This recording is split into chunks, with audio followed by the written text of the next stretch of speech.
नमस्कार दोस्तों। मैं पहला ब्लॉग है मेरा और मैंने बहुत सारी टॉपिक्स ऐसे परेशानियां देखी हैं आसपास में और आप लोगों ने भी उसको देखा सुना होगा। तो मैंने सोचा कि इसी टॉपिक से पहले शुरुआत की जाए ब्लॉग बनाने की और फिर मुझे कमेंट्स करके और सजेस्ट करें कि आप भी ऐसा ही सोचते हैं जो मैं सोचती हूँ और इसमें बदलाव होना चाहिए या नहीं। इस वीडियो को आप शेयर भी करना और सजेस्ट भी करना ताकि मैं आगे इस तरह की वीडियोस बना सकूं। तो मैं ये कहने का मेरा मतलब ये है कि जैसे गवर्नमेंट गवर्नमेंट है, गवर्नमेंट जॉब में जो भी होते हैं, आपने भी सुना होगा, अभी बहुत सारे केस ऐसे हुए हैं, मैं नाम किसी का नहीं लूंगी। ठीक है कि जैसा कि आप लोगों ने देखा होगा कि जब जब किसी के बेटे होते हैं, पति होते हैं, ऑन जॉब एक्सपायर हो जाते हैं, जैसे आर्मी के लोग हो गए या और भी गवर्नमेंट जॉब में जैसे भी हो गए। और उसमें ऐसा होता है कि जो भी उनको फंड, जो भी फैसिलिटी पैसा मिलना होता है वहां से रिफंड, तो वो सारा उनकी मिसेज को मिलता है, मिलना भी चाहिए और ज़रूरत भी है। ठीक है, पर मेरा कहने का मतलब यह है कि जैसे कि अभी किसी का बेटा है, जॉब करने लगा है, कुछ साल ही हुए हैं, यंग एज में एक एक्सपायर हो गया है आर्मी बॉर्डर पे, या फिर शहीद हो गया है, या जॉब के कहीं एक्सीडेंटल केस हो गया है गवर्नमेंट जॉब में, तो या किसी भी लाइन में हो, तो उसमें ये होता है कि जो भी उसका फंड वंड होता है, सोचो कि माँ बाप ने 30 साल 20-25 साल तक बेटे को बड़ा किया, ठीक है, उसके बाद उसकी शादी हो गई, ठीक है, और उसके बाद वो जॉब करने लगा, भगवान ना करे कि उसको कुछ सालों में जॉब उसका एक्सपायर, माँ बाप भी एक्सपायर, बूढ़े बुजुर्ग हो चुके होते हैं, एक्सपेक्ट करते हैं कि मेरा बच्चा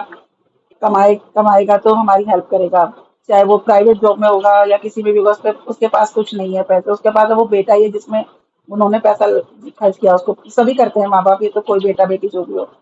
और एक होता है कि बहू आई है, उसको 2 साल हुए हैं, 3 साल हुए हैं, ठीक है, उसको उसकी शादी को 10 साल भी मान लो हो गए हैं, और सारा पैसा उन्हें जैसे भी फंड है, पैसे जो भी है सब उसके नाम मिल जाता है, मिलना भी चाहिए, जरूरत है, बच्चा है तो भी, और नहीं है तो भी।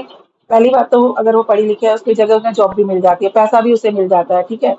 उस माँ बाप का क्या जिसके पास कुछ नहीं है, उसने कैसे कैसे प्राइवेट जॉब करके कैसे करके उसे पढ़ाया, इतना बड़ा गया, वो सब तो कुछ सालों की आई हुई बहू को सब कुछ दे देते हैं, उनको कुछ हिस्सा भी नहीं देते। मैं कहती हूँ 100 में से 30% तो उन माँ बाप को भी मिलना चाहिए। और अगर अगर उसकी वाइफ की लाइफ में अगर बच्चा नहीं है, तो मैं तो ये कहती हूँ 50% पेरेंट्स को, 50% उस लड़की को मिलना चाहिए।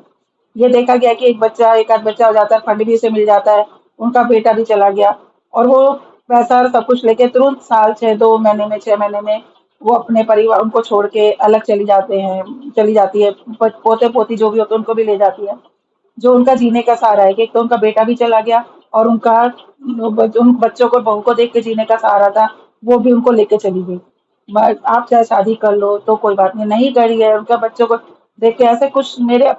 अपने सामने भी आए, पढ़ा भी है, न्यूज में भी देखा है, और मेरे जानने में भी आया है। तो मैं कहती हूँ बूढ़े माँ बाप के लिए गवर्नमेंट क्यों नहीं सोच रही कि उनका तो बुढ़ापा आ गया, अब वो कमाने लायक भी नहीं है, उनके पास कुछ है भी नहीं है, वो तो भिखारी रह गए कि एक पढ़ा लिखा के बेटे को उन्होंने किसी के सपुर्द कर दिया, और वो 2 साल की नौकरी में वो एक्सपायर हो गया, 2 साल के जी शादी के जीवन में, तो XYZ उसे दे दिया सब कुछ गवर्नमेंट ने। तो उस बेचारे बूढ़े माँ बाप का क्या। बहुत से तो ऐसे हैं जिनके पास किराए के मकान में ही रह रहे हैं, और उनका बुढ़ापा आ गया है, वो कमाने लायक भी नहीं रहे, जॉब भी नहीं है, कोई साधन नहीं है, तो गवर्नमेंट को जॉब, नियम बदलने के, कानून बदलने की जरूरत है या नहीं है तो आप लोग मुझे सपोर्ट करें, और इस रील को ज्यादा से ज्यादा शेयर करें, ताकि कि और लोग भी बना रहे हैं, इस टॉपिक पे बनाते हैं, कहते हैं, पर एक एक लिमिट के बाद। मैं तो मोदी जी से, सभी से रिक्वेस्ट करना चाहती हूँ कि ये कानून बदले, बदले, और इसके माँ बाप के बारे में भी सोचा जाए कि उसका कुछ परसेंट उसके पेरेंट्स के पास भी जाए, कि वो भी अपना जीवन गुजार सके। उनकी उस टाइम जरूरतें ज्यादा नहीं है, पर जरूरतें तो होती है ना, तो वो जरूरतें उनके लिए पूरा करने के लिए साधन नहीं, जो उनका बेटा होता वो भी चला गया है, और उनको पोते बहू को लेके, और या तो कानून बने कि वो उनके पोते पोतियों से उनसे दूर नहीं होंगी तो ही उन्हें फंड मिले, उनके साथ रहेगी तो फंड मिले। अगर उनसे 2 दिन में अलग हो जाए, 6 महीने में अलग हो जाए, सारा कुछ लेके चली जाए, उन माँ बाप का जीने का सहारा ही नहीं रहा, ना पैसा रहा, ना बेटा रहा, और जो उनकी निशानी थी, पोता पोती जो भी, वो भी नहीं रहे, वो किसके सहारे जिएंगे। सोचा कभी? सोच के देखो कि आपका बच्चा आपसे दूर चला जाए, वो जो चली जाती है वो भी सोच के देखे कि जिस बच्चे को वो लेके चली गई है, भगवान ना करे वो बच्चा किसी कारण उससे दूर हो जाए, कुछ हो जाए, फिर क्या बीतेगी। और मैं कहती हूँ भगवान के घर देर है अंधेर नहीं। तो इसलिए मैं चाहती हूँ आप लोग सपोर्ट करें, और मैंने ये टॉपिक पे जो ब्लॉग बनाया है ये सही बनाया है या नहीं बनाया है, इस पे आप कमेंट करके बताएंगे तो मुझे अच्छा लगेगा, शेयर करेंगे तो और भी अच्छा लगेगा। और अगला टॉपिक होगा हमारा तलाक के ऊपर। तो अभी मैं इस वीडियो को यहीं समाप्त करती हूँ। थैंक यू सो मच, नमस्कार, आपका दिन शुभ हो। और पहला ब्लॉग है, कोई गलत लगे तो क्षमा चाहते हैं। Thank you, bye bye.